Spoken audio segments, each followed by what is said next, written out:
All right, well, good evening, everybody. Welcome to the February meeting of the Nonprofit Plant-Based Nutrition Organization of Wisconsin, or PB Now. I'm your host, Terry Lynch. The mission of our nonprofit group is to educate, inspire, and support each other on an evidence-backed, whole food, plant-based nutritional path for health and improved quality of life. Our group is open to everyone, those plant-based and those just curious about it. It's meant to be a non-judgmental place for people to come, get information, inspiration, and support. If you'd like, more information about our group, our upcoming meeting dates, speakers, and other events, you can go to our website, pbnow.org or pbnow.org, and you can find plenty of information there.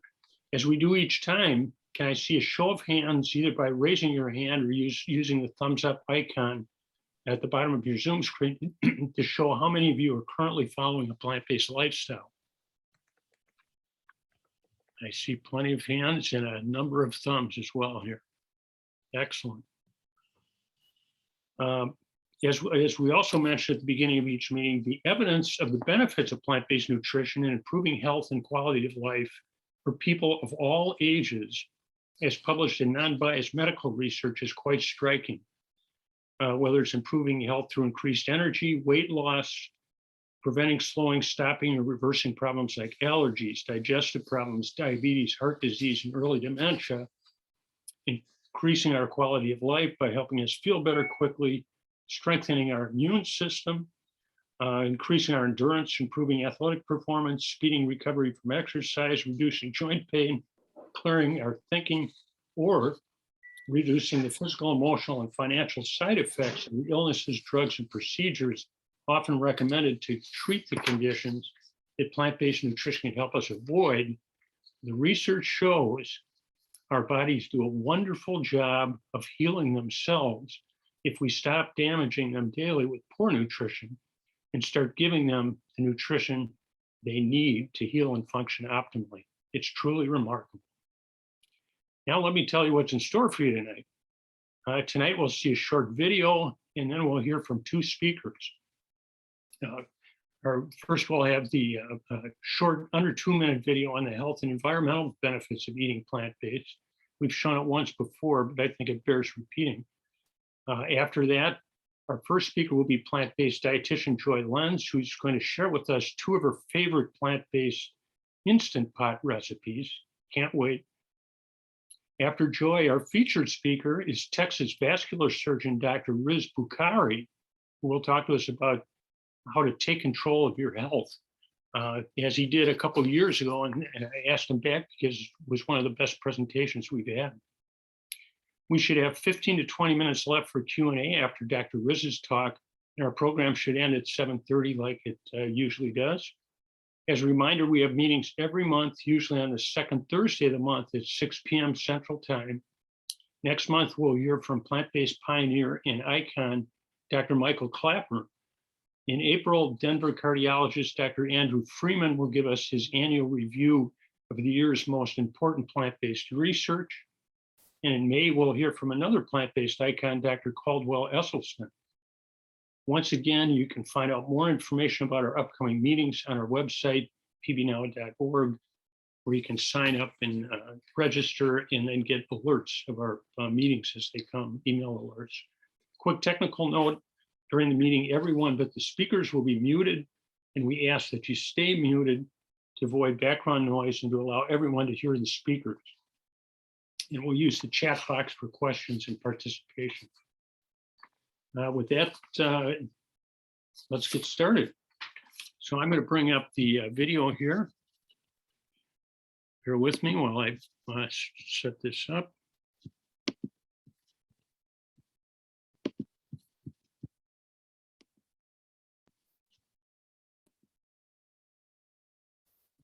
And here we go.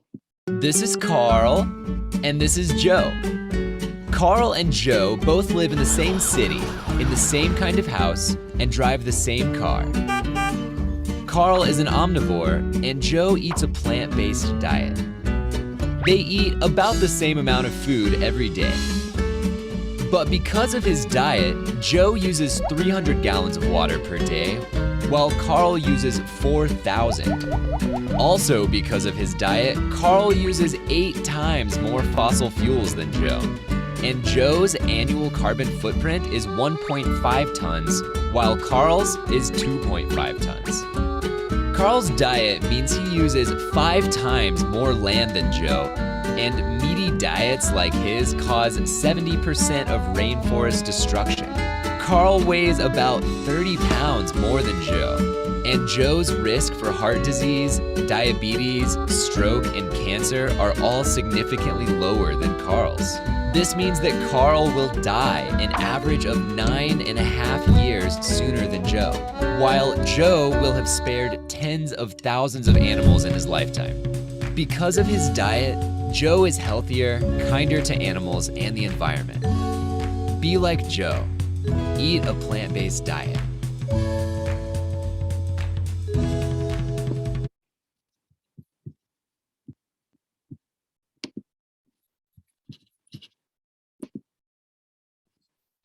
That was quick.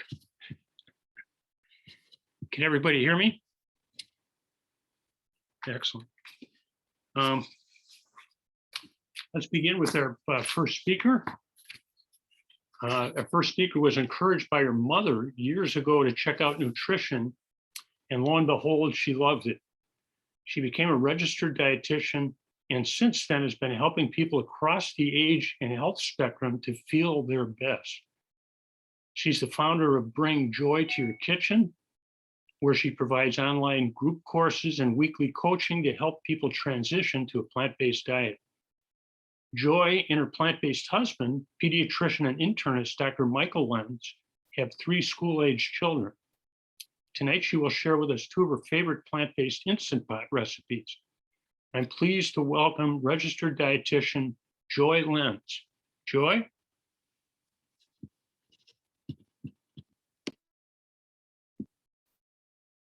Okay, hi everybody, welcome. I'm so excited to be here tonight. And I actually have 3 recipes that I'm gonna quick talk about. The first one that I'm going to do is a risotto. Now, I did put a link to the recipes in the chat box. So if you scroll, usually it's up on the bottom or at the, or down below at the bottom, or maybe on the side, if it just says chat. If you go into there, you'll see one from me, and I have a link then to the recipes, all right? So the first one, like I said, I'm gonna make a risotto. Now, I do have this on my laptop. I'll try to take, show you as much as possible. So with the Instant Pots, they're super, I love them because they're so versatile. And one of the cool features that when I just got an Instant Pot was the saute feature. And I thought, wow, it's so awesome. So with the risotto, I'm gonna start out with the saute feature, and you just push it down to saute, and then I set the timer for like 8 minutes, okay? And that doesn't matter because you might not even need it for that long. And then now tonight with the recipe, I'm not gonna be using oil.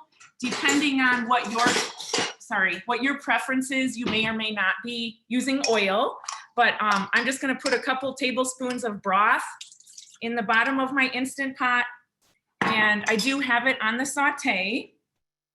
And then I have a shallot or a red onion, and I'll get that going.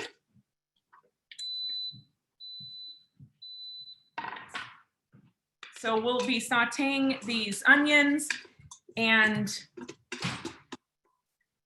just for a couple minutes, I'll get that going. So like Terry said, I'm a registered dietitian. I do live over in Oconomowoc, for those of you that are in the Wisconsin area. And I do see people one-to-one, but I also did create an online course and I help people with that. And I love to do group coaching as well. So if I get a group all at once, then I love to do the group coaching. So we'll get this going here. And so then the next ingredient is mushrooms. I already chopped up some of my mushrooms. So this is the size of container I bought. And then in this recipe, we're using half. So it's 8 ounces that we need. So I chopped them up already. And then it's a couple cloves of garlic. So I will put those in as well. The other recipes that I'm going to show you after I get this one going is I call it antioxidant avenger sweet potato stew. So we'll do that one, and then I'm going to show you how to make beans in your Instant Pot as well. Tonight I did a recipe with pinto beans. So it's really neat. These Instant Pots can go from a package of dry beans to amazing in 1 hour. So it's really sweet, and it's really cheap when you can do it that way too. All right.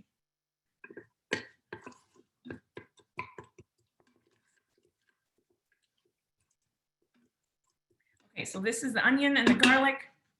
I'm gonna let that go 1 more minute.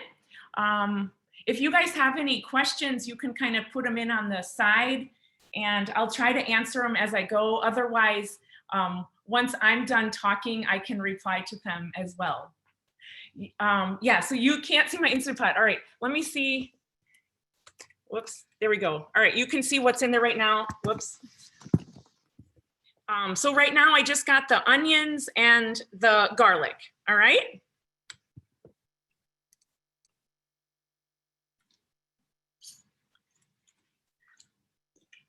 Okay. Okay, now I'm gonna put in the mushrooms and add them. So like I said, it's 8 ounces of mushrooms, and the garlic is in there. And then I'm going to add a little bit of red pepper. Here's my red pepper. So this is optional. If it's something that you like, you can certainly add it. If it's not, you don't have to. So I got a little bit of red pepper flakes. So I'm going to let these saute for a minute. And then tonight in my recipe, I am using arborio rice. So it is a little bit more traditional with risotto, but certainly if you would like to, you can use brown rice as well. And in the recipe that I gave you, I just let you know that you would want to cook a brown rice risotto a little bit longer than one here with the arborio rice, all right? So I can kind of show you my screen or my Instant Pot again. Nothing too exciting right now, but now I got the mushrooms in there as well. Joy, I'll jump in every once in a while if a question pops up. Yes. Do you wash your mushrooms before using them or just wipe them off? Good question. So I do run them under water, and then I use a paper towel and I pat them because I just want to make sure that I'm getting the dirt off. But a lot of people just use a damp cloth or a damp paper towel and wipe them off. But I usually do use a little water and then I pat them dry because it does preserve the texture of them. Yep. All right. So now what I'm going to do is I'm adding 2 cups of veggie broth. And then I have 1 cup of arborio rice. Okay. And then the last little thing I'm adding here is just half a teaspoon each of thyme and of Italian seasonings. So that's what I have dried. If you have fresh herbs, that would be awesome. If you want more of them, you can do that as well, you know, experiment a little bit. So I have Italian seasoning and thyme. So I'm mixing that up. All right. And so now what I'm going to close the lid. I'll show it to you one more time. So now it's the broth, the rice, and the mushrooms. And now I'm going to close the lid and let it cook. It's only in there, this is only cooking for 6 minutes. So that is the beauty of Instant Pots. So by the time I'm done talking, it'll be done. All right. I'm gonna just quick set the timer. So I do want this to cook on high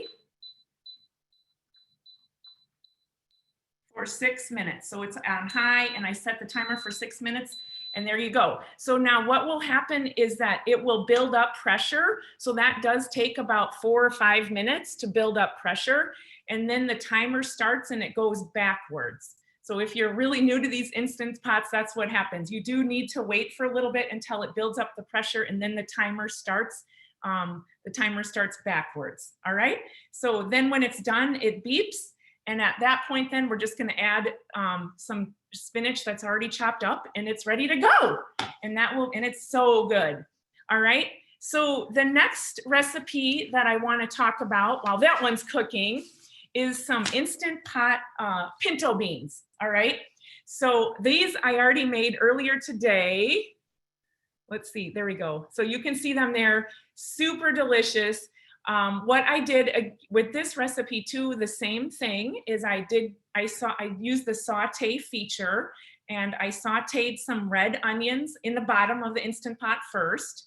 And then I took a pound of pinto beans. So I got the little bag over here. So I just buy them by the little bag and use them like this. And I do rinse them. I don't know if you really have to, but I do rinse them just to kind of clean them off. But there's no need to soak them with the Instant Pot. It's beautiful. It makes it so quick. So no need to soak them, but I do at least rinse them. And then with that one bag, it required 5 cups of veggie broth. So I put that into here.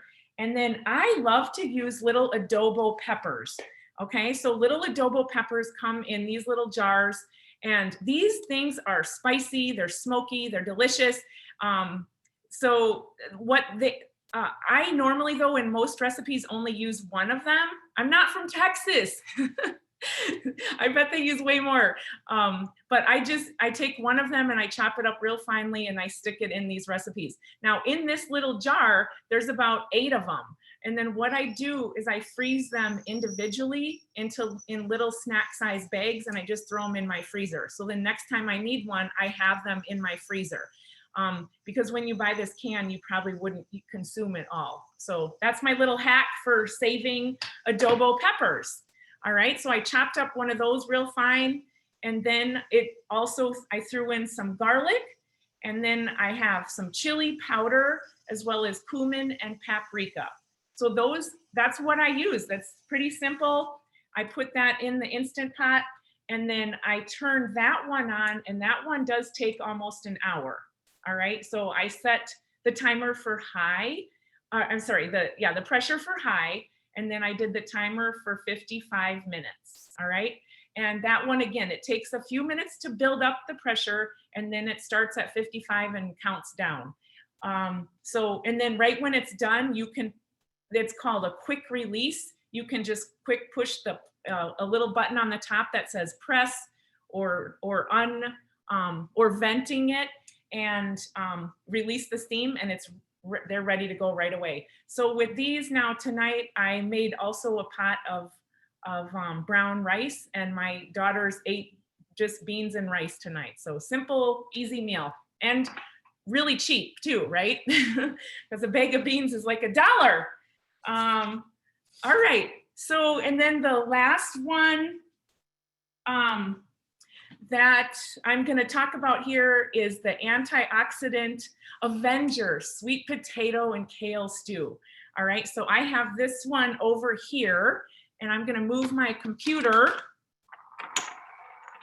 and move my body over here a little bit. So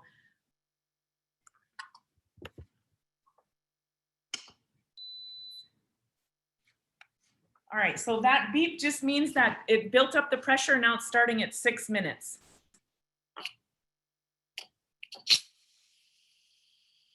All right, this is the sweet potato and kale stew. So with this one, what I did is I used the saute feature, and I sauteed a yellow onion, and I had another adobo chili pepper in the adobo sauce. All right, so I chopped that up really fine. And I sauteed that onion and the adobo pepper. And then this one also has some garlic.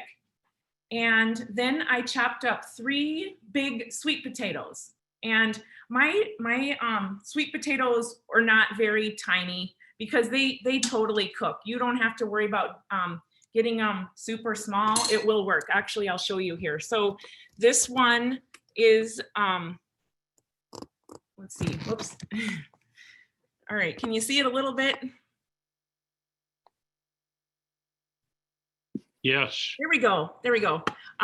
So those potatoes, they are so soft. As soon as I take a spoon to that, it is going to, they will just turn into mush. All right. So, but that's, you can kind of see the size now of how I did it. And with that, then I also added 1 can of fire roasted tomatoes, the diced ones. And then I put in 1 can of light coconut milk. And that's all the liquid that's in there. There is no broth in here. It's just the tomatoes and the coconut milk. And then I put in a big spoonful of curry, as well as some turmeric. And that's it. And then I stirred that up and put the lid on. And this one only needed 4 minutes to cook on high as well. All right. And so now that this is done, what I'm going to do is I'm going to mix it and kind of mash up these potatoes. And then I have kale, finely chopped up kale that I'm going to just stir right into this. And I'm going to mash up my potatoes a little more. So this is something depending on your what you're interested in. You could put some of this into a food processor or blender to make it really smooth. Or just parts of it. That's usually what I do, is I take parts of my soup to make it smooth, because I don't want all my soup pureed, but I want it a little more smooth. So now I'm going to put in my kale, and I do chop that up pretty fine. And it's going to be wilted in no time. Yep, I'll show you in a second. It will be wilted. And then the other thing that I'm putting in here is a 1/4 cup, a big spoonful of natural creamy peanut butter. So this is, kind of optional as well, if you're a peanut butter fan or not a peanut butter fan, but it's kind of the concept of the African peanut stew. Okay, I'll try to get another picture of this here. All right, can you see that? So I got the kale mixed in and a little bit of peanut butter on the top. Good. So I will mix that up. All right, and then some other options. This one is ready to serve then as well. As soon as this is mixed up, it is ready to serve. Sometimes if you want a little more protein in here, you could mix in a can of like chickpeas. Otherwise, maybe some quinoa. That would also be something that you could add to this. You could add any bean that you want to. To me, chickpeas would make the most sense, but you could add any bean that you wanted to, or like I said, some quinoa. All right, and this is very thick. If you don't want it that thick, also you could certainly add some more veggie broth. All right, so that one, the other thing I wanted to just quick mention about the coconut milk, if you wanted to get a little bit lighter coconut milk, I would just go to the dairy case and just use that kind of coconut milk. And all right, so we got a friend of mine referred me to Canada Dumpy, and we met with Brett, and he answered every question I had, and I also received a settlement that I. Okay, so my risotto has 1 minute left, and then I will be done. So I don't know if there's any other questions here. Love the Instant Pot. Clean the mushrooms. Should always clean the mushrooms. Yes. Yep. Thanks, Trey, about the Chipotle.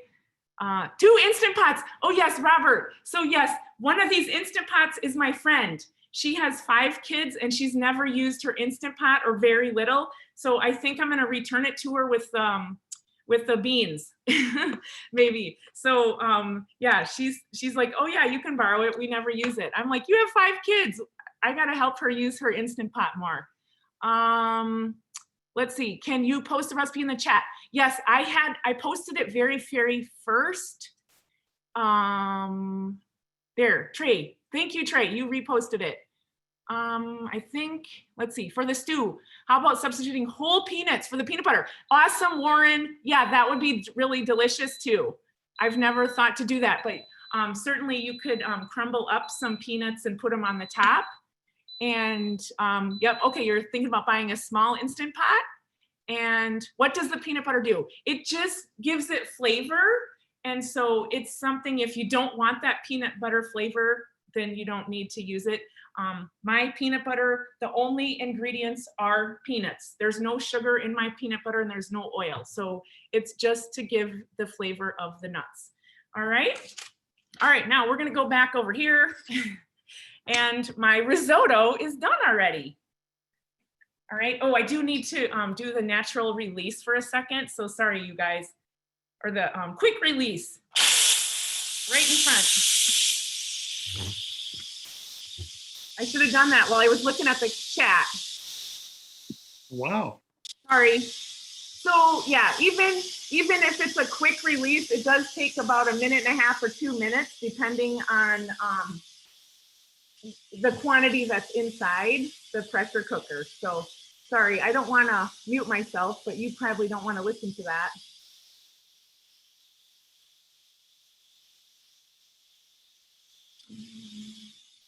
Let's see. Okay. Is there a brand of Instant Pot that's good? Cindy, great question. I use the Instant Pot brand, but I know lots of other, companies. Ninja has one. I bet KitchenAid has one. So I'm not brand specific. I do have the Instant Pot brand. Bluetooth Instant Pot. And when he discovered it didn't cook for him, it got stored. Oh no, yes. So I got to help your son, Robert. Isn't the Instant Pot an automated pressure cooker? Yes, yes. It's just a pressure cooker. Instant Pot is a brand name. It's just a pressure cooker. All right. Yep. So anything that says pressure cooker will work. All right. I just got to wait till I can move the lid. It's still got to, okay, there we go. All right, so there's our risotto. Oh, it looks good. I'll clean my,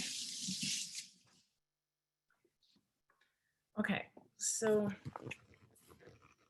you can kind of see it there now. You guys got a little light.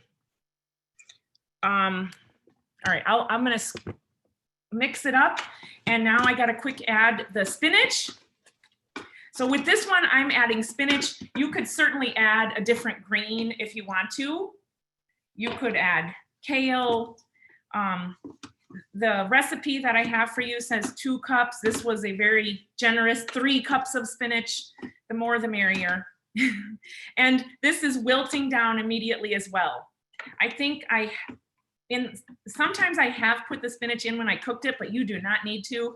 I would definitely wait till the end. And it will preserve more nutrients if you don't cook the spinach to smithereens as well.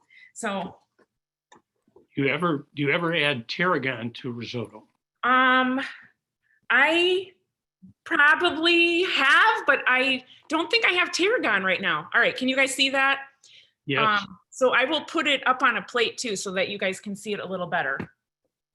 Another question is, do you recommend any good sources of protein other than beans? Oh, okay. Well, I do love soy, so that would be tofu. Edamame is the bean itself.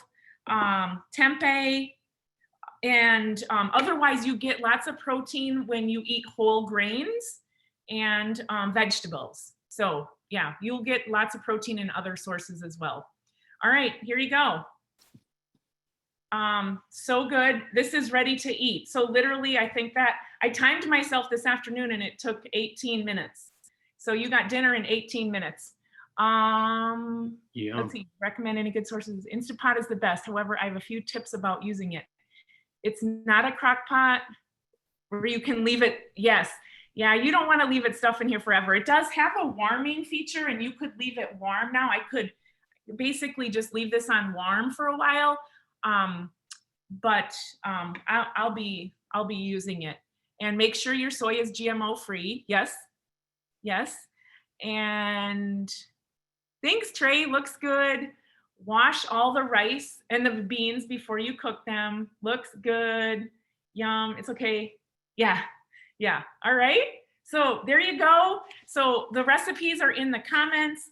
And like I said, I do work with people individually, one-on-one, to help people learn more and more about this, or I do offer group courses as well. And on the recipes, I have my email address and my website. So you can reach me there. All right, so I think that's it. Thank you so much for letting me be here tonight. I'm super excited. And hopefully I inspired you guys to use your Instant Pot. These things are awesome. So yay, I got to get my friend with 5 kids using hers. Well, thanks so much, Joy. It looks great. I wish you could send it out to all of us right now. Yum, I know. One of my friends up the street too has her birthday today, so I'm going to take her up some risotto for her birthday. Can I ask a quick question? Yes. Oh, I wanted to know about what the proper way of washing lettuce is with the listeria outbreak. And I read on the FDA website that you should soak your lettuce for 10 minutes in water. It doesn't sound like it would be a good idea. Wow. My goodness. Yeah, I don't know. Leave out all the nutrients? It's fine if you use like ice cold water. There is some benefits to soaking it in really ice cold water. It can sometimes crisp it back up depending on what lettuce it is. So I have heard that before. I use a lettuce spinner, so and then I rinse it a lot with that lettuce spinner. Otherwise, I rinse it under running water. That's how I would do it. So. Great. That's a good question too. Thank you, Joy. Yeah. Yep. I can't wait for the rest of the talk. I'll be on. I'm going to shut my video off for a little bit while I get settled, but I'm definitely joining the rest of the talk. So thank you. Thank you so much. Our featured speaker tonight, Dr. Rizwan Bukhari, grew up in Dallas, and he's a third-generation physician. He received his undergraduate degree from Johns Hopkins University and attended medical school at UT Southwestern Medical School. After 5 years of residency in Dallas, he followed with a 2-year vascular surgery fellowship in Cincinnati. He is former chief of surgery and chief of staff of Baylor Sunnyvale Hospital in Dallas. He owns North Texas Vascular Center, where he does diagnostic work and minimally invasive outpatient procedures. Dr. Riz has been practicing vascular surgery in the Dallas area now for more than 20 years and has seen the ravaging effects of poor lifestyle choices on health. Both he and his wife, Maya, are plant-based and are strong advocates for evidence-backed whole food plant-based nutrition.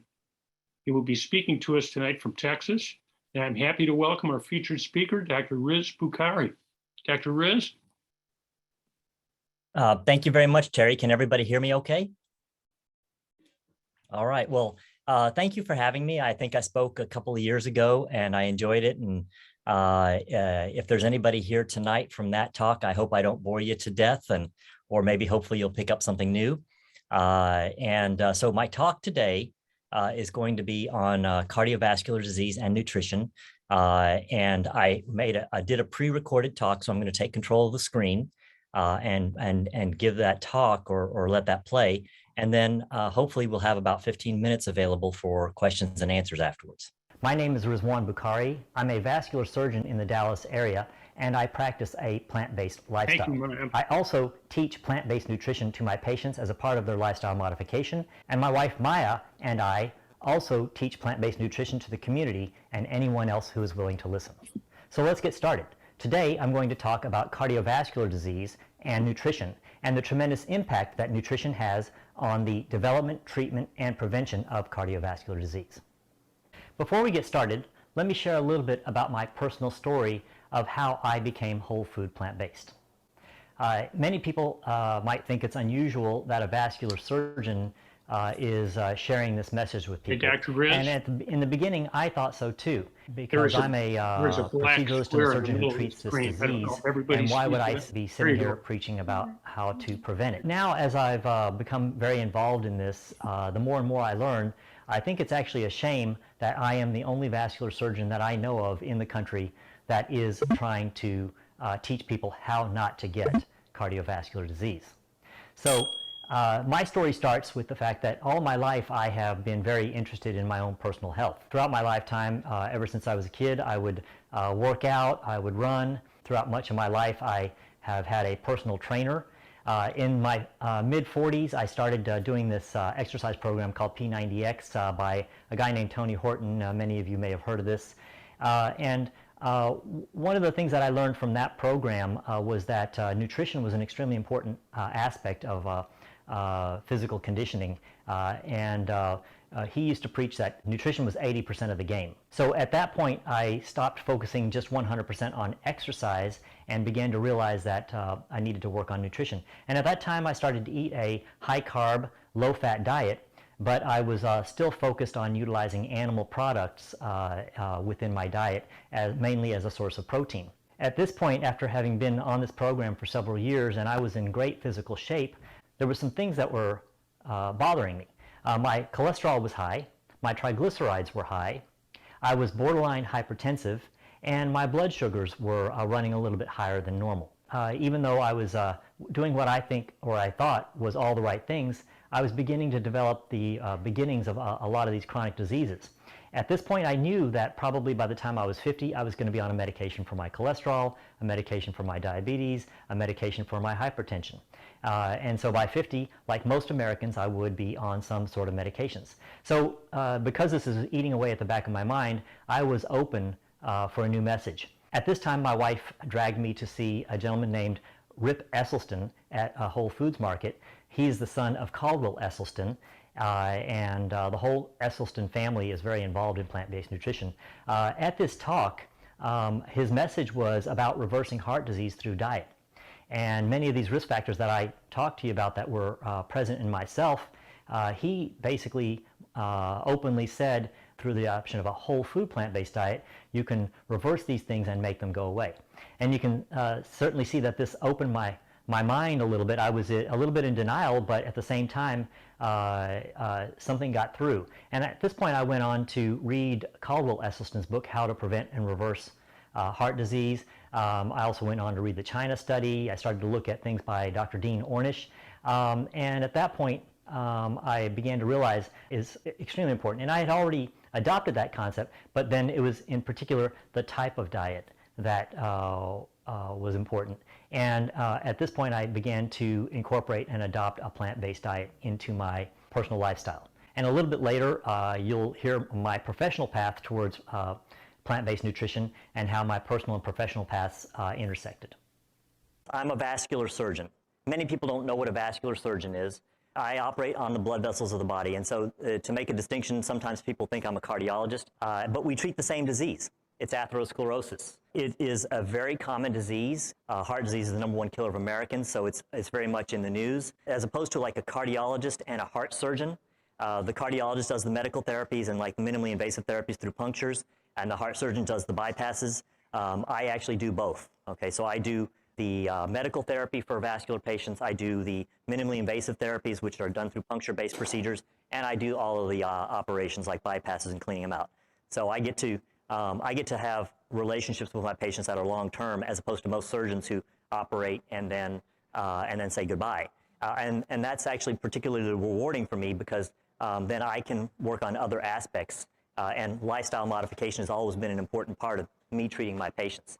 And when I learned about plant-based nutrition, or even how important, not just plant-based nutrition, but how important nutrition was in taking care of patients, it became a cornerstone of my therapy as well. Not everybody knows what atherosclerosis is. We've heard of heart disease, okay, and we might talk about it, but not everybody really knows what's going on. And so heart disease is kind of the common term. Atherosclerosis is the medical term. But also we've heard of things called hardening of the arteries or plaque buildup. These all refer to the same thing. And this is the plaque that builds up on the inside. and it causes narrowings and blockages. Early on, it might not limit blood flow, just like in a pipe. A little bit of sludge on the side of the pipe doesn't limit flow, but as it builds up and builds up and builds up, eventually it reaches a critical mass where it can have effects, and there can be downstream effects. Right here we have a leg artery, and this is a longitudinal cross-section of that artery. This is a normal one where the blood flow is not impeded because there's no blockage. Now take a look at this cross-section here, and you can see this is plaque buildup, and here's the blood flow, and that's the opening. Actually, honestly, even at this point, most people aren't exhibiting symptoms, but the people who have this eventually will. This is kind of the stages of atherosclerosis. Right here is a very early stage. We call these fatty streaks. In this one, there's just, the yellow is visible, but it's not starting to grow to the inside and block off the artery. In this one, this is a moderate stage. You can see there's fairly significant blockages. It's much like this picture here, and it is starting to restrict blood flow. And then look at this one here. This is a very serious case where whatever's downstream of this is going to bear the effects of lack of blood flow. Right here, I wanted to show you an actual picture. This is a real artery. This is an actual histologic cross-section of two arteries. This one is a very clean, very normal artery. It has multiple layers. I want to point out that an artery is actually a living, breathing physiologic structure. It's not just a tube. It's a functioning organ. And then when we develop atherosclerosis, we've ruined the function of that organ. This is a really bad case of atherosclerosis. You can see the opening here. When I was studying aspects of atherosclerosis, we talked about the hemodynamics. It actually involved Bernoulli's equation and Laplace's law and flow dynamics, so that the reduction in flow is a function of the square of the radius. So this is a markedly reduced flow here. The other thing I want to point out to you is, and I talked about an artery being a living, breathing organ. It has multiple layers. There's a muscular layer, which allows the artery to dilate and contract as that muscular layer responds to different stimuli. There's an outer layer, and then there's a very important inner layer. This inner layer, it's one cell layer thick, and it's called the intima or endothelium. And I point that out because there's some important things that I want you to understand about the intima or endothelium. It's one cell layer thick, but it's very important in function. It regulates things going inside and outside of the artery. It also creates and emits certain substances that are very important for us. In this normal artery, the intima is complete and intact. In this diseased artery, there is no intima. So this thing that is a very important part of the physiologic function of an artery is completely destroyed. So not only do you get this narrowed artery, which limits blood flow, but the functionality of the artery is also destroyed. Here's why I brought up the intima. The intima is responsible for releasing something called nitric oxide. Nitric oxide is an extremely important molecule. It is a very powerful vasodilator. What that means is it helps arteries dilate or grow in size. It relaxes that muscle that I told you about that's in the outer layers. And so when you need to deliver more blood flow to a certain area, nitric oxide is released, the artery dilates, and you're able to deliver more blood flow. Also, that helps lower blood pressure. When an artery dilates, it helps keep your blood pressure on the lower side. When your arteries are smaller and constricted, your blood pressure goes up. Here's really part of the trifecta of this. Nitric oxide prevents atherosclerosis. Basically, all of these things here are arterial health, and nitric oxide is essential for arterial health. What's happening here? In this artery where you're not only limiting blood flow downstream, you have no nitric oxide. So the nitric oxide, which was a preventer or protector against atherosclerosis, is no longer there. So not only are you developing atherosclerosis, the thing that's trying to fight it is gone, so more atherosclerosis develops. It's kind of like a bad cycle or a catch-22. It's just going to get worse and worse and worse. Atherosclerosis is this slow, indolent, chronic disease that develops over the course of decades. It doesn't just happen to my patients in their late 50s, 60s, and 70s. It's been developing over time. And we started to really understand this during the Korean War. They did a series of 300 consecutive autopsies on Korean War vets who were killed in action. What they did is they went and looked at their arteries and saw that the average age of these young men was 22 years old, and they saw that 77% of them at the age of 22 already had the beginning of plaque formation. So this is a disease that starts at a young age. And now, fast forward 50, 60, 70 years, think about the diet they ate in the 1950s. It actually wasn't that bad compared to the diet we eat today in America. The diet that we eat today in America has rapidly accelerated. I call it the standard American diet. I'm sure many of you have heard of that, or the SAD diet. And now it's full of cholesterol, saturated fat, processed foods. And so you fast forward to today, and this disease is starting younger and younger and younger. I used to tell people, now we see it in autopsies in prepubescent children, maybe kids who've been killed in a car accident or for other reasons. You can see it. So we know it's starting at 8, 9, 10 years old. But I really recently went to a lecture of a good friend of mine who is a maternal fetal medicine specialist. And she's an expert in plant-based nutrition and lifestyle medicine as well. And she told me, and there's evidence for it, that atherosclerosis is now present in the arteries of infants in utero. So what does that tell you? It tells you that the diet of the mother can lead to the formation of these fatty streaks that are already present at birth. And now it makes sense to me why now over the course of this 20 to 25 years that I've been doing vascular surgery, I'm seeing this at an earlier and younger age. My patients all used to be 65 and 70 years old. Now it's not unusual for me to see someone who is in their late 50s. Sometimes I see people in their 40s and 30s. I've even treated people who are in their late 20s. And I must admit that people with their late 20s probably have a genetic problem that makes the, they throw that bad diet on top of their genetic problem and they get it earlier. The trend is that people are getting this disease at an earlier and earlier age, and it's because our diet is getting worse and worse and worse. Why is atherosclerosis so bad? So I've already alluded to you that whatever the artery is supplying, downstream of that artery is going to feel the effects of that artery. If your coronary artery is affected, okay, we have 3 main coronary arteries that are on the outside of our heart. They're smaller than my pinky. They're probably half the size of my pinky, and they supply the heart. The heart itself is a muscle, and it needs blood flow. If these coronary arteries are blocked, you get chest pain, you can have a heart attack. 50% of heart attacks, the first time a person has a heart attack, it kills you. If you get blockages to the carotid arteries, this would be the carotid arteries in the neck here. This is a normal one. Here's an example of a carotid artery that has plaque buildup. Well, what happens is downstream, which downstream of the carotid artery is the brain, okay, and that can cause a stroke. One of the main causes of strokes is carotid artery blockages, which is due to plaque or atherosclerosis. And when we talk about dementia, people think Alzheimer's dementia. But most dementia is vascular dementia. And what does that mean? Well, what's happening is we are getting microscopic infarcts in our brain. And what is an infarct? An infarct means death. You can have a myocardial infarct, which means death of your heart muscle, or you can have a cerebral infarct, which means death of your brain tissue. And we're getting these microscopic infarcts. And one of itself, in and of itself, might not cause major symptoms. People can tolerate that. It's a 1 millimeter lesion or a 0.5 millimeter lesion.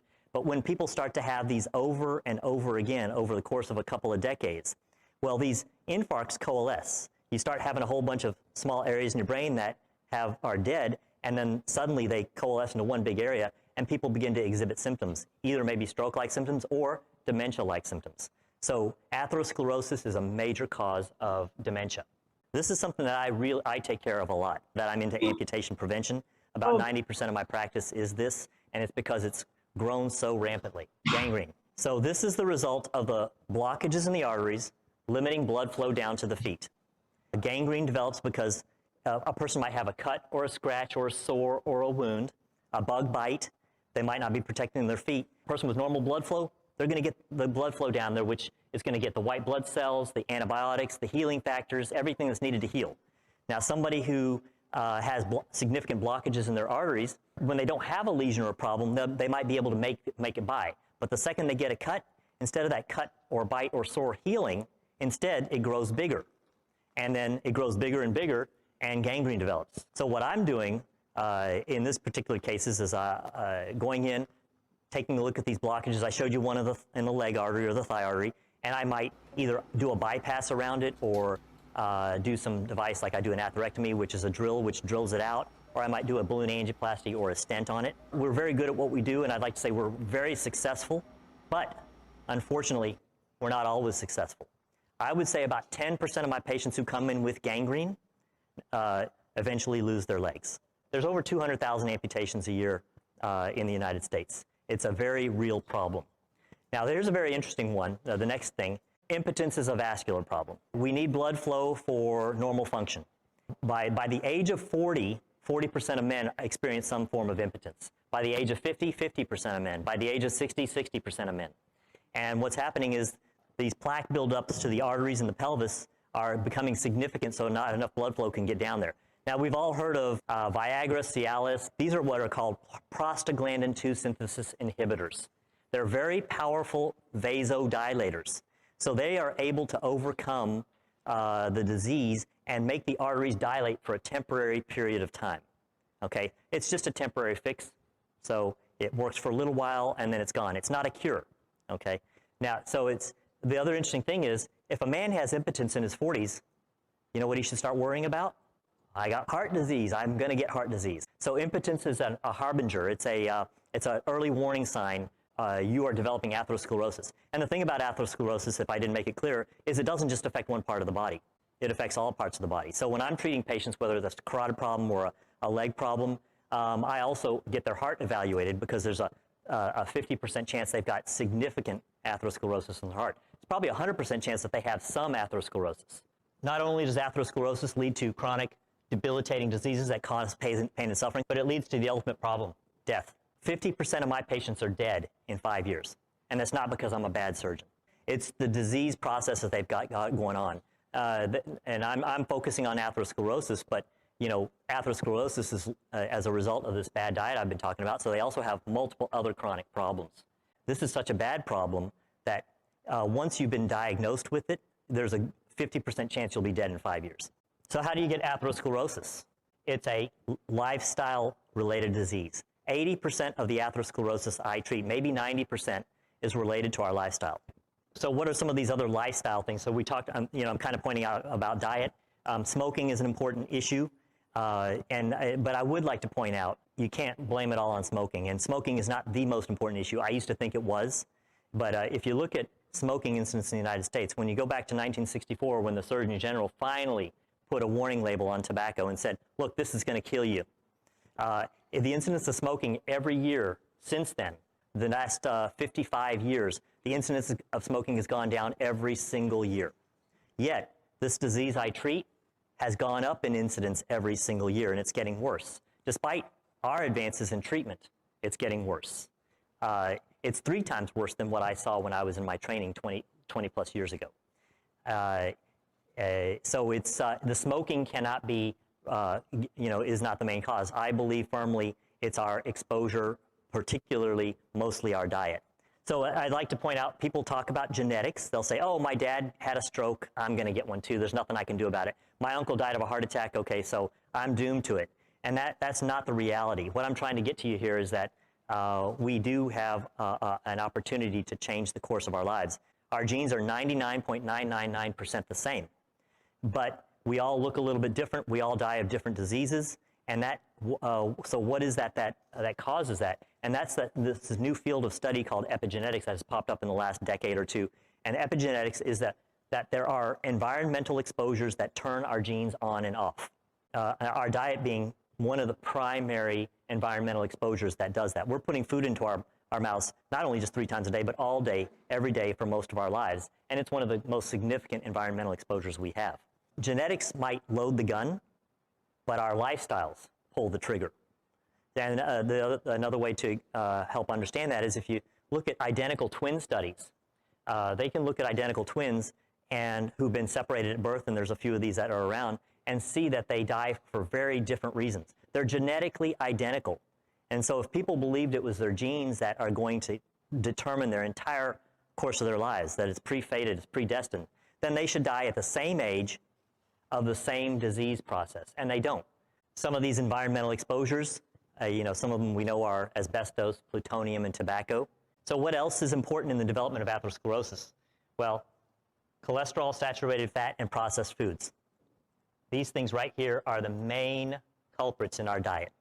So also, when you think about it, our traditional American diet or our standard American diet is acidotic, and it causes whole body inflammation. How does cholesterol, saturated fat, what do these things do in smoking? Well, they cause a direct injury to that endothelium in the arteries. And then when that injury occurs at that site in the endothelium, a hyperactive immune response occurs. What we wish would happen is that our body's immune system would go over there and repair it and then walk away. But what happens is it's a hyperactive response. And what happens, our immune system goes over there, our white blood cells, our macrophages, they go in and they engulf this cholesterol or the saturated fat. And an inflammatory process begins to occur. It recruits all of these inflammatory hormones, and swelling occurs, inflammation comes in, scar tissue is deposited. So if you could think back to that picture I showed you of a normal artery versus a diseased artery, you can see all the scar tissue that was there. So that's a hyper-exaggerated response that occurs. These things right here, diabetes and hypertension, are significant contributors, and obesity as well. We now refer to this process as metabolic syndrome. And people who have high blood pressure, diabetes, who are obese, who have high cholesterol and high saturated fat, and who are acidotic in nature with high inflammation, they're setting themselves up for not only atherosclerosis, but many other things, which I'm not even addressing today, such as autoimmune disorders, chronic diseases, hypertension, and even cancers. So how do we currently treat atherosclerosis? So what we typically do is, with this Western model of medicine, is we throw lots of medications at it, and we throw lots of operations at it. Somebody has high blood pressure or diabetes or high cholesterol, we put them on a pill, and we put them on a pill for the rest of their lives, or a couple of pills or 3 pills. Most of my patients come into the office have between 8 and 15 medications. These medications are what I call stopgap measures. They're what I refer to in my own practice. They're plugging holes and putting out fires, but they're not taking care of the problem. The patients still have diabetes. They still have hypertension. They still have hypercholesterolemia, but we're just trying to manage them with these medications. We're not actually getting rid of the problem. And therefore, despite all of this surgery and all these medications that we throw at the American population, studies show that we've only improved their lifespan by maybe 2 or 3 years with all of this technology and all of this modern medicine. Right now, the healthcare cost in the United States is around $3 trillion per year, and that's 2016 numbers. We don't have current numbers. They're estimating by 2025 it's going to be $6 trillion. Well, we can't afford healthcare today. How are we going to afford $6 trillion in just a few years down the road? What if I told you atherosclerosis was preventable? What if I told you that atherosclerosis is possibly reversible? I finished my vascular fellowship in 1998. Very modern times. I was learning all these new minimally invasive techniques and advanced surgical techniques, and all of the focus is on that. It's on surgery and balloons and angioplasties and things like that. Very interesting to me, I was never told that you could reverse atherosclerosis, that you could treat atherosclerosis, that it could go away. In 1990, Dr. Dean Ornish published this study. So remember, I finished my fellowship in 1998. This study was published in 1990, and it was published in The Lancet, which is a very prestigious journal out of the United Kingdom. These were patients with coronary artery disease, and they did angiograms on them to identify the disease and how much they had, and then they split them up into 2 groups. The control group was the group that was told, go home, eat right, exercise, and they gave them best medical care at the time. Okay, kind of standard medical care. They were seeing their cardiologist regularly, and they were advised to clean up their lives. But they weren't given any particulars. They were just done what everybody was done. In the treatment group, intensive lifestyle treatment group, they were put through a kind of a cardiac rehab program, where they were put on a plant-based diet, a very healthy plant-based diet. They were put on an exercise program. If they were smokers, they helped them stop smoking. They even did stress management. They did meditation. So they worked on sleeping better. So it was an overall lifestyle management program. And then they went back and redid angiograms looking at these arteries in the heart. In the control group, well, guess what? We know what was going to happen. It was going to continue to get worse, and it did. It got significantly worse. But in the treatment group, the coronary artery disease actually reversed and went away. And this study was just a 1-year and a 5-year study. The number of coronary events was much lower, statistically lower. The number of deaths was lower. The number of patients who advanced to needing open heart surgery or a stent was lower by significant amounts. So this was a very significant landmark study, and yet 8 years later, they weren't teaching this to fellows in vascular surgery. Another pioneer in our field, Dr. Caldwell Esselstyn, he's taken heart patients with very advanced disease who could not be operated on, many of whom were told they're going to die within a few months, and put them on a very intensive plant-based diet, which actually didn't include salt, oil, and sugar, several servings of spinach a day. And the important thing about that spinach is that these green leafy vegetables help our body produce nitric oxide. And this is a picture of one of his colleagues. This was a physician who was told, You've got a significant blockage in your left anterior descending artery. It's the main artery that supplies the ventricle of the heart, and you need to have a heart bypass operation. And this colleague of his suddenly said, well, you know, gosh, I don't think I want to have my chest cracked open. Let me go talk to my buddy. And he did, and Dr. Esselstyn put him on this very intensive program. And look at the dates here. We've got 1996 to 1999. It's about 2.5 years later, and this is the same artery, and that disease is gone. When I first saw this, I was in disbelief. I didn't think this could be true because it was just something that I had never been told was even possible. So what changes did these people make? Well, they went on a whole food plant-based diet full of vegetables, fruits, whole grains, legumes, and here's my favorite right here, green leafy vegetables. As a vascular surgeon, I'm particularly biased to them. I personally get as many servings a day as I can. Kale, arugula, romaine, spinach, greens of all sorts, beet greens, collard greens. Green leafy vegetables stimulate nitric oxide production in your body. When you have atherosclerosis where your nitric oxide production is way down, it's been destroyed because you destroyed your endothelium, well, this is a nice way to get that nitric oxide back in the body and help your body begin to heal itself. I particularly like arugula. It's my favorite because it's actually the one that stimulates the most nitric oxide production in the body. So every one of my salads has arugula in it. So this diet also has starches like potatoes, rice, whole grain, pastas, nothing to be afraid of. Limited nuts and seeds, and minimally processed foods or no processed foods. Now, when you're trying to reverse disease, it's a more aggressive diet than when you're just trying to prevent disease. When you're trying to just eat a standard whole food plant-based diet, you can have a small amount of nuts and seeds in your diet. Dr. Esselstyn, when he was doing his stuff, he had no nuts and seeds and no avocado. He eliminated oil completely from the diet. When you're trying to treat disease, you have to go all the way. If you're trying to prevent it, I think if you live a very clean, whole food, plant-based lifestyle, you will never develop the disease, and therefore you don't have to go to those kind of far ends. So what does this diet not include? Well, it doesn't include meat. And when I say don't eat meat, I get asked all the time, well, does that include fish? Well, yes, fish is a meat. And I'm not going to get into the details of all of the different pathways how meat causes atherosclerosis, but meat is the source of cholesterol and saturated fat in our diet. But that's not the only pathway. So if people tell me they're going to eat lean meat or they're going to eat meat that doesn't have much cholesterol and fat, that's great, but that's not the only part of the pathway of getting atherosclerosis from meat. It doesn't include dairy. Dairy and cheese are high in saturated fat. Cheese is 70% saturated fat.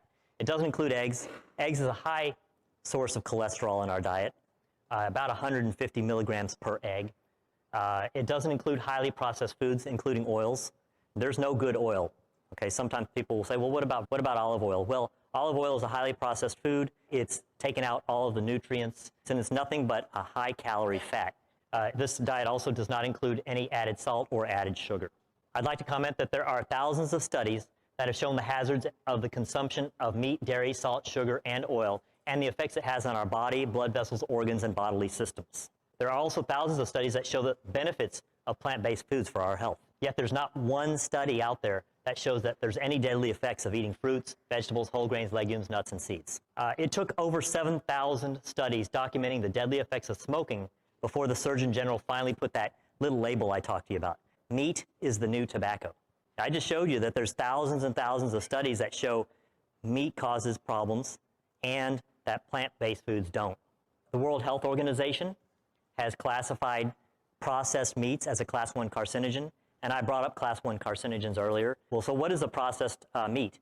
So it's pepperoni, sausage, hot dogs, packaged deli meats, bacon. World Health Organization did is took a couple of dozen experts from all around the world, and they looked at about 800 studies, what they considered really valid, well-done studies, and the consensus of this group was that these processed meats were a class 1 carcinogen. So what does that mean? And I alluded to it earlier. It makes them in the same class as asbestos, tobacco, and plutonium. So we are a pill-popping nation. There's a pill for everything, yet we're still a nation riddled with disease. Why? Because we're not addressing the underlying causes of the diseases. I feel like I've been plugging holes and putting out fires, but we haven't been addressing the underlying disease. This is a great cartoon. I give credit to Dr. Dean Ornish. These are two doctors who are mopping up the floor. The water's flooding and they keep mopping up the floor to try to take care of the problem. But the real problem is that the faucet is on and the sink is plugged and it's overflowing. So the real way to take care of this problem is at the source, not to take care of the problem after it occurs. And that's kind of the way I look at treatment of atherosclerosis today. So what does a typical day's menu look like? As I've alluded to, it's whole food, plant-based, it's minimally processed. You can have a variety of foods, and I'm going to show you a couple of pictures. You can still enjoy your favorites, but just prepared in a healthier way. These are whole foods here. Legumes, bulbs, flower vegetables, fruits, stem vegetables, the leafy vegetables, again, my favorite, roots, whole grains. Mushrooms are actually not a plant, they're a fungus, but they're very healthy for us. And then a limited number of nuts and seeds. And by limited number, I think a healthy amount is 1 to 2 ounces a day. Here's some breakfast ideas: a chia seed pudding, waffles, an acai bowl. I personally do a lot of oatmeal. It's easy, and I can throw fruit and berries and nuts and flaxseed, ground flaxseed on it, and I feel like I'm getting a very healthy meal. But when I don't have time for that, my go-to is a green smoothie, because I feel like I'm getting my greens, a good start to the day by getting my greens. Again, pancakes, breakfast burritos. This is one of my favorite lunches right here. I do this 3 times a week. Don't be afraid of healthy starches, healthy carbs. I will do a potato and throw a vegan chili on it, or lentils on it, and then also some veggies like asparagus or broccoli. Maybe combine it with a good salad. Alternative burgers and sandwiches, a different type of plate. For dinner, this is a pizza, just minus the cheese. Different options here. Snacks, I tell people, get rid of all of the unhealthy snacks, get rid of the potato chips, get rid of the processed foods, and stock your pantry and your kitchen with fruits and vegetables. Prep them ahead of time so that when you're hungry and you want a snack, you have something you can go to very quickly. Garbanzos, avocado, there's the fruits and veggies right there. Now I want to take a second and talk about nutrient composition. In general, standard American diet is a very nutrient-poor diet, whereas a plant-based diet is a nutrient-rich diet. This is an example of that. This is looking at a standard 500-calorie meal, comparing a plant-based diet to an animal-based diet, animal food-based diet, like a meat-based diet. So in the plant-based diet, a very telling feature is there's no cholesterol. In just 500 calories of an animal-based diet, 200 milligrams of cholesterol. And I'll take a second to talk about cholesterol, since it's very near and dear to my heart and a significant component of atherosclerosis. I don't think that we were ever meant to eat exogenous cholesterol. We didn't develop that way. And we make all the cholesterol we need. Now, cholesterol is extremely important. We need it for the stabilization of our cells and many processes. Hormones, certain hormones are made from a cholesterol base. If you look at those of us who are plant-based or vegan and haven't eaten any cholesterol for decades, we're not cholesterol deficient. And there's another interesting fact. You know, we use 200 as our standard, you know, what we're trying to shoot for our cholesterol. The way we come up with what is a number for a blood test is we sample a fair number of people in our population, and then we see what the number is, and we do a curve and some standard deviations. We look at the median and the standard deviation. We say, okay, the median is going to be our average number, and the standard deviation is going to be our range. When they were doing these studies to say what's an acceptable cholesterol, well, guess what? They tested it on our meat-eating American population who had a 40% incidence of coronary artery disease. So if you have a cholesterol of 200, you've probably got a 40% chance of getting coronary artery disease. There's many of our colleagues and some studies that show that if your cholesterol is below 150, your risk of getting coronary artery disease is extremely low. So I spent a lot of time on that, but let's get back to the nutrient composition. Now, fat. An animal-based diet has 36 grams of fat. A plant-based diet has 4 grams of fat. And we all need a little bit of fat, so I'm not eschewing this little bit of fat. In fact, a plant-based diet, probably 10, 15, maybe 20% of our calories come from fat, and that's important and good. And here's an interesting point. The same 500 calories of energy gets you the same amount of protein. Now, you kind of go, well, what does that mean? Well, actually, to get 500 calories of a plant-based diet, you have to eat a little bit higher volume, okay? Maybe twice the volume or maybe 3 times the volume. But that's actually good, and I'll get into that in just a second. So to get that 33 grams of fat or protein, it's not that they weigh the same. It's that the calories that you get from them are the same. Now, here's another important thing, dietary fiber. We get 31 grams from a plant-based meal. Look at that, 0 from an animal-based diet. So when people say to you as a vegan or a plant-based person, whole food plant-based person, where do you get your protein? Well, we can show you that you get plenty of protein. But the question is, we should be asking them, where do you get your fiber? And the American diet is terribly deficient in fiber, and 97% of Americans are fiber deficient. So 97% of Americans don't get the recommended daily amount of fiber. I think that number is 25 grams a day, and most Americans get about 15 grams a day. And the reality is I think we should get 40 to 50 grams a day. A woman should get about 40 grams, and a man should get about 50 grams of fiber a day. So, and then let's look at some of these other things. Vitamin C, iron, calcium, beta-carotene, vitamin E, folate, magnesium. So a plant-based diet is full of vitamins, minerals, and it's also full of some other stuff, antioxidants and phytonutrients, which I haven't even gotten into, but these are the healthy things that reduce the oxidative stress in our body, and fight cancer and fight inflammation. So there's fiber in every plant food. Fiber is important because it helps eliminate toxins. It binds toxins. It binds cholesterol. Fiber fills you up. So remember I said you have to eat more of a plant-based meal to get the same amount of calories. Getting all that fiber in you helps you feel full earlier. And it's a good prebiotic. And a prebiotic is what feeds our probiotics. In other words, it's what feeds our gut bacteria. We need to have a healthy gut. And one of the ways you have a healthy gut is by having this fiber, which is a prebiotic, to feed our gut bacteria and keep a healthy gut flora. It's important in so many things, including our immune system. This red line kind of divides plant-based foods on the left versus animal-based and processed foods on the right. And this is the calorie density. The average American eats 3 to 5 pounds of food a day. And that's what you need to kind of make yourself feel full and happy and satiated. And these numbers are calories per pound. So heavily oil-laden foods are going to get you way more calories than you should get. And that's why I also tell people nuts and seeds are high fat, and that's why I tell people to limit their nuts and seeds. They're very healthy for you, but you shouldn't be eating too many of them. I'd like to shift and look at this end of the spectrum. 1 pound of vegetables is 100 calories. 1 pound of fruits is 300 calories. 1 pound of whole unprocessed starches, 600 calories. So think potatoes. 1 pound of beans, legumes, chickpeas, 600 calories. Why are processed foods so high in calorie? Well, because they contain a lot of sugar and they contain a lot of oil. Another slide that talks about this caloric density, and it's just a visual slide to help you understand. Here's vegetables. 400 calories of vegetables will fill up your stomach, make you feel full. If you ate that 3 times a day, you're only going to get 1,200 calories. You're actually going to lose weight on that diet. 400 calories of animal products. Cheese, it's very high calorie and dense. And then oil. 1 tablespoon of oil has 120 calories. Carbs are not bad. Carbs have been demonized in our society, but it's also because people don't really understand what carbs are.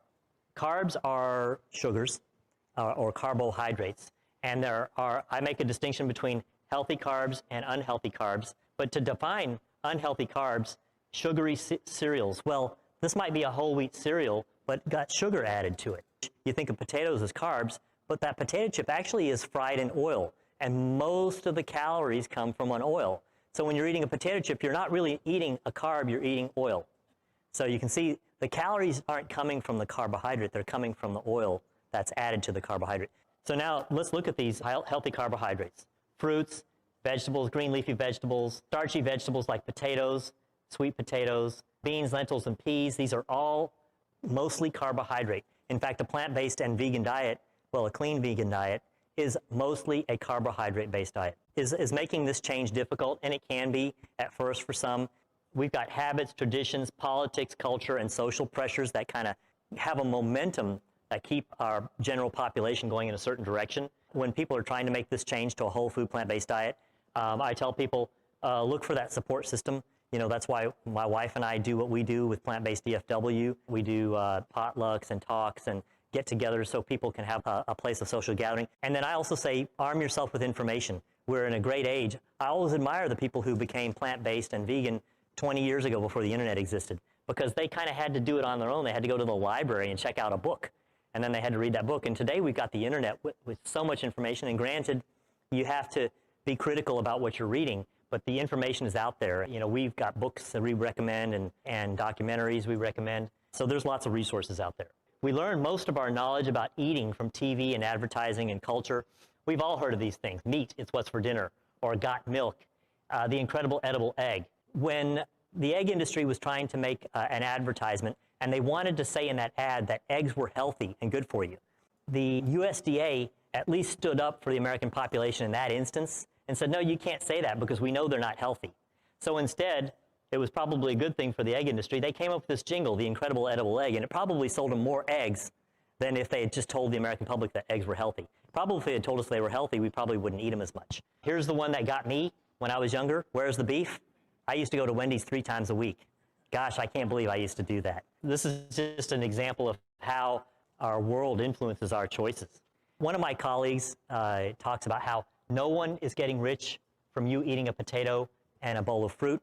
He also says there is no big broccoli lobby.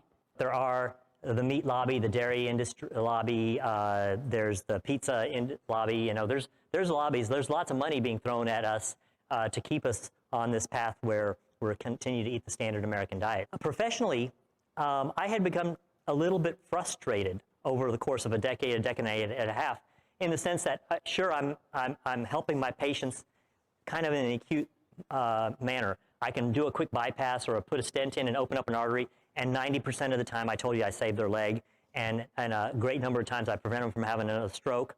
But what was happening? My patients kept coming back to me. I called them repeat offenders. These repeat offenders, they kept coming back because we're plugging the hole and putting out the fire, but we're not getting to the root cause. So the root cause is continuing to cause those problems to occur. And so I began to get a little bit frustrated by it because I felt like I wasn't doing a service to my patient, not as good as I could. And so this is where my professional and personal paths merged, because when I found out this information that you can reverse heart disease, you can reverse atherosclerosis, and you can prevent it, I started to teach this in my practice to my patients.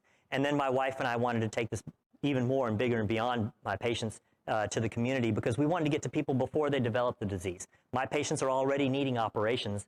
They already need bypasses. They already need their arteries cleaned out. They've already got gangrene. So you can't put them on a plant-based diet and hope for a few months for something to happen. They kind of needed that stuff. And of course, I would counsel them on changing their lifestyles, because I would want them to have less problems in the future. But we also wanted to reach out to the community, try to get to people before. I'm going to sum this up for you in cardiovascular disease in one pretty little package. Despite all of the money we throw at cardiac disease, it's the number 2 thing we spend money on. The number 1 thing is dementia, a great deal of which is vascular. The second most expensive thing in our healthcare system, to the tune of $300 to $400 billion, is coronary artery disease. And despite all that money we throw at it, we still have 650,000 cardiac deaths annually. We have 140,000 strokes annually, and then 200,000 amputations annually. So just these things is 1 million cases of morbidity and mortality, not to mention the dementia in the millions, the impotence in the millions. I didn't talk about kidney failure.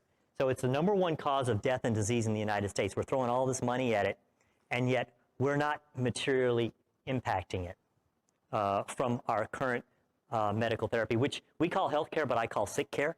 The other thing about my patients that was frustrating me is not that they were just coming back over and over and over again, but I wasn't, making them better. But the other thing that was getting to me is that they were in declining health. Starting in their 50s, they weren't getting to this point in their lives where they could retire and enjoy their lives and go travel and be with their grandkids and spend time with their families and finally stop working. They're getting sicker and sicker and sicker. This chronic disease in America is taking its toll at the end of our lives. And so they're in declining health, but not only that, they're in and out of the hospital all the time. Their lifestyles are bad, and they're spending all their money.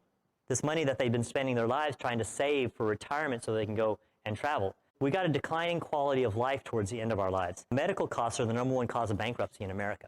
So after our 50s, that's why I want to tell you that story. After our 50s, we're really busy dying, not living. We all have atherosclerosis to some extent. Now that you know that, what are you going to do about it? We are what we eat.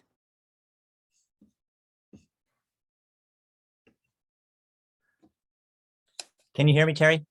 Yes, I can. Okay, I'm going through this computer. I'm not going to mess with things since you can hear me. So that's the end of my presentation, folks. I hope you enjoyed it.